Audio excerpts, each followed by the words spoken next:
اللہ العظیم ان اللہ و ملائکتہ یصلون علی النبی یا ایھا الذین آمنوا صلوا علیہ وسلموا تسلیما اللہم صل علی سیدنا و مولانا محمد وعلی آل سیدنا و مولانا محمد مبارک وسلم وصلی علیہ. بابا سے بلند جھوم کے پڑھ لیجیے الصلاۃ والسلام علیک یا سیدی یا وعلی آلک واصحابک یا سیدی یا حبیب اللہ. الصلاۃ والسلام علیک یا شفیع المذنبین. الصلاۃ والسلام علیک یا خاتم النبیین.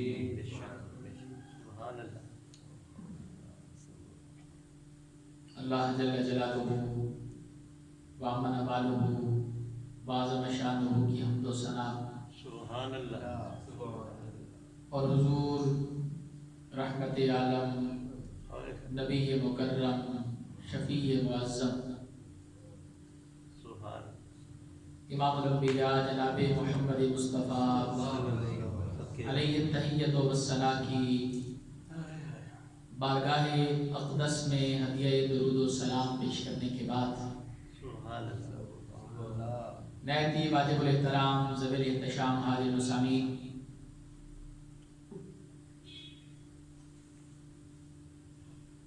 آقا کریم علیہ الصلوۃ والسلام کی معراج پاک کا پرنور موقع ہے. اسی عظیم معجزہ معراج سے متعلق چند ایک باتیں آپ کی گوش گزار کرنا چاہوں گا. دعا ہے پروردگار عالم حق سچ بیان کرنے کے بعد عمل پیرا ہونے کی توفیق عطا فرمائے.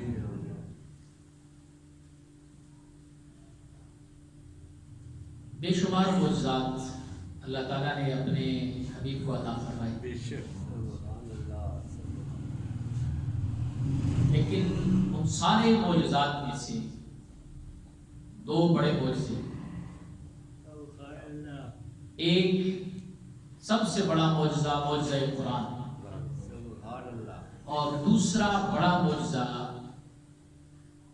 حضور نبی اکرم شفیع معظم امام الانبیاء صلی اللہ علیہ وسلم کا معجزہ معجزہ معراج.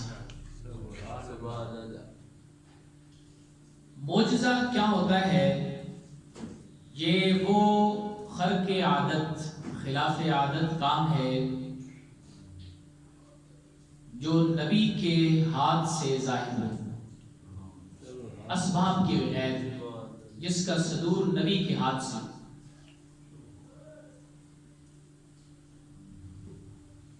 جو عقل کو عاجز کرتے ہیں، ما یوجز بہ العقل، عقل کا پیمانہ اس کو نہ ماپ سکے.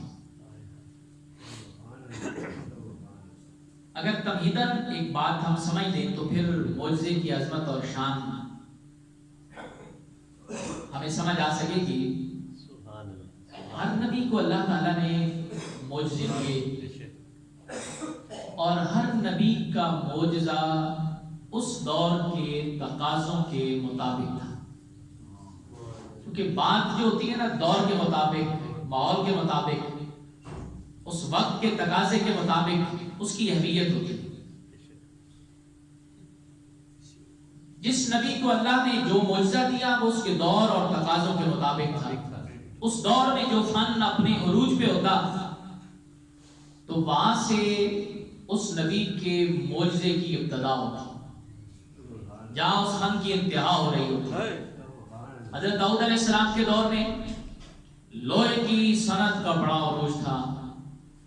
لوہے کو گرم کر کے مختلف اشیاء بناتے، یہ صنعت بڑے عروج میں تھی.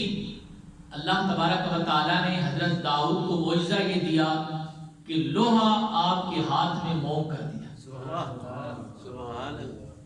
آپ ہاتھ میں لوہے کو پکڑتے وہ موم ہو جاتا، جو چاہے بنا لیتے. حضرت موسیٰ علیہ السلام کے دور میں جادوگری کا فن عروج میں تھا، تو اللہ تعالیٰ نے اپنے کلیم کو معجزہ بھی وہ دیا جو جادو گری کا توڑ تھا. ایک آپ کا آسا مبارک, ایک ید بیضا, آسا مبارک زمین پہ پھینکتے تو وہ اژدہا بن جاتا, جو جادوگروں کے سانپوں کو بھی نگل جاتا. ہاتھ مبارک بغل میں ڈال کے پیر نکالتے تو سورج کی طرح چمک رہا ہوتا.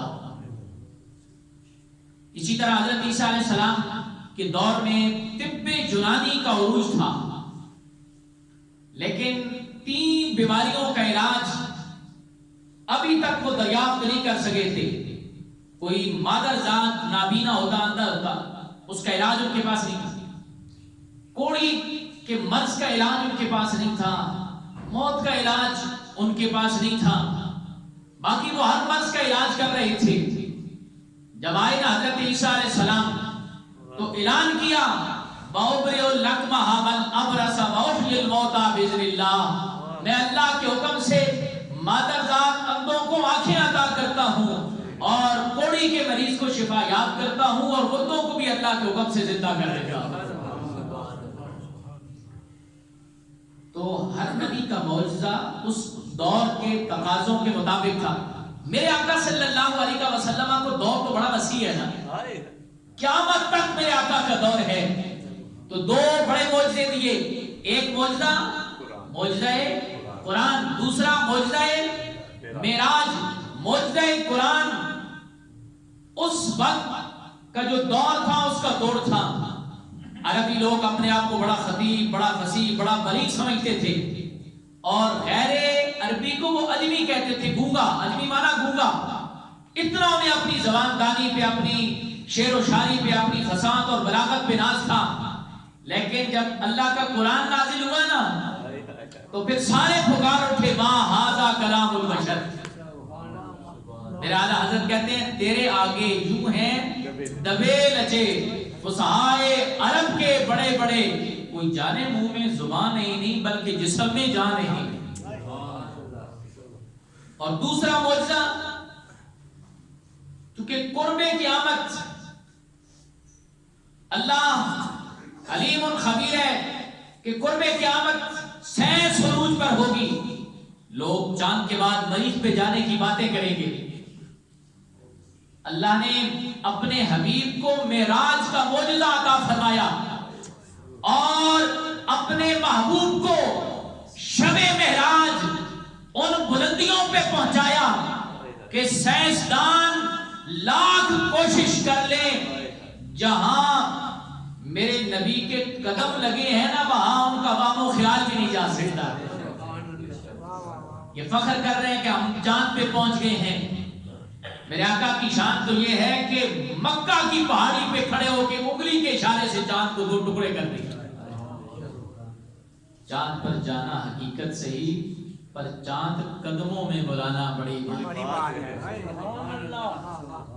سبحان الذی اسری بعبدہ.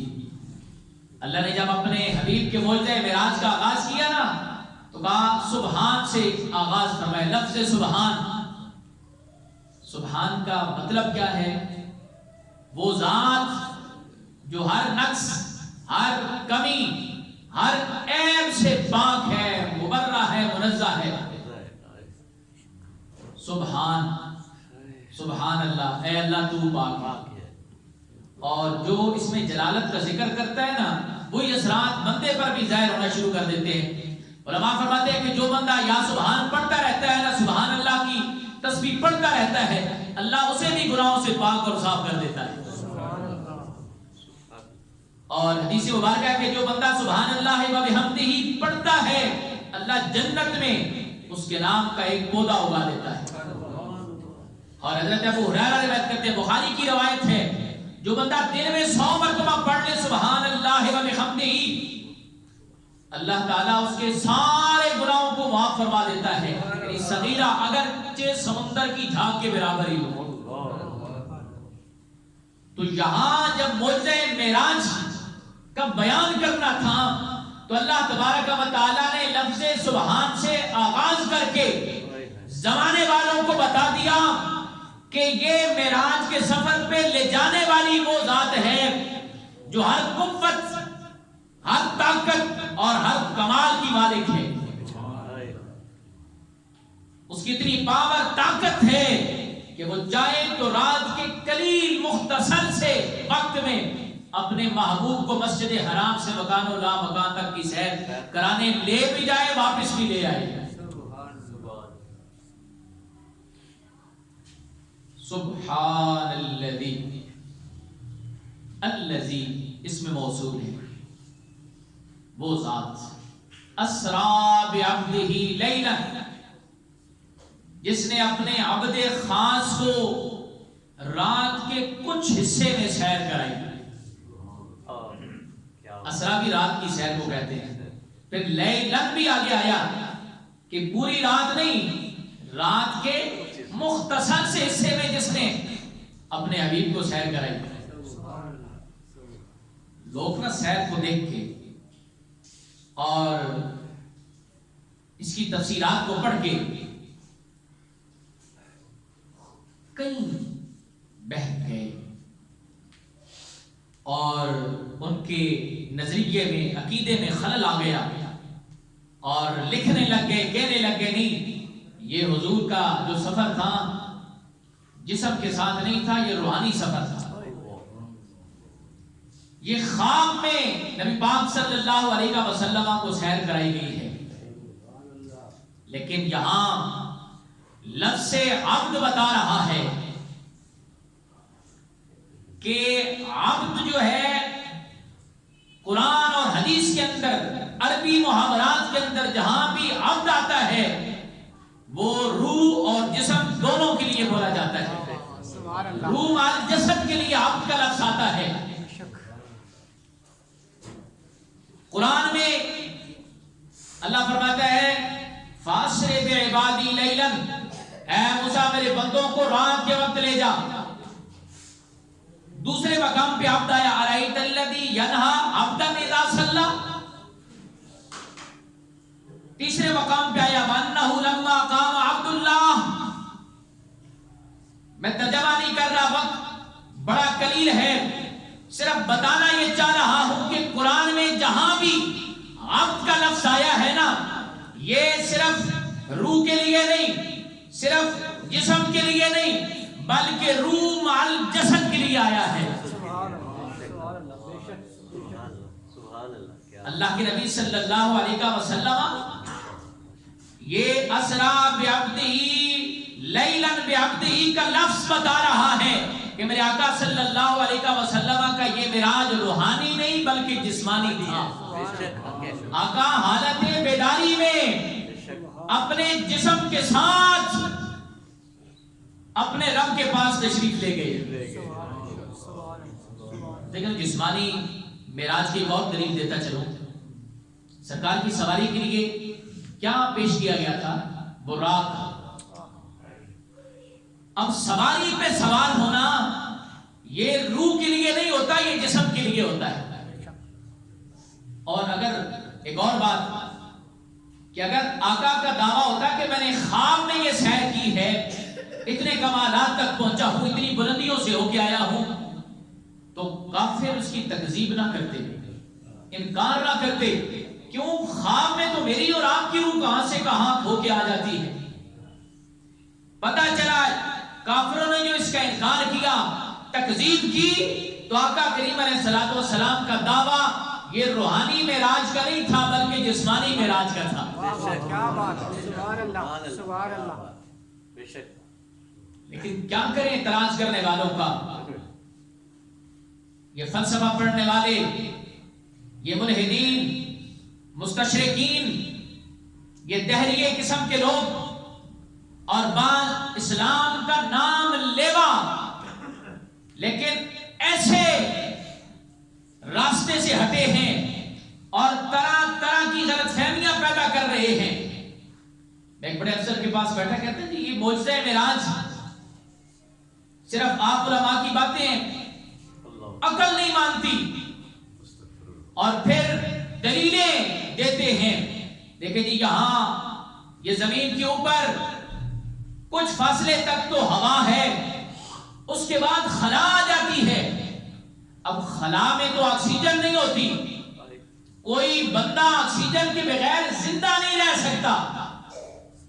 لیکن میں نے کہا تم نے قرآن نہیں پڑھا. اللہ کی شان تو یہ ہے، اللہ حضرت عیسیٰ علیہ السلام کے بارے میں فرماتا ہے وما قتلوه وما صلبوه بل رفعه اللہ الیہ. اللہ نے حضرت عیسیٰ علیہ السلام کو آسمانوں پہ اٹھایا، بغیر آکسیجن کے آسمانوں پہ لے بھی گیا، زندہ بھی رکھا ہوا ہے. جو اللہ عیسیٰ علیہ السلام کو بغیر آکسیجن کے آسمانوں پہ لے جا سکتا ہے وہ اپنے حبیب کو بھی لے جا سکتا ہے. کیا بات ہے. اور اگر توجہ دیں گے تو پھر ایمان تازہ ہوگا.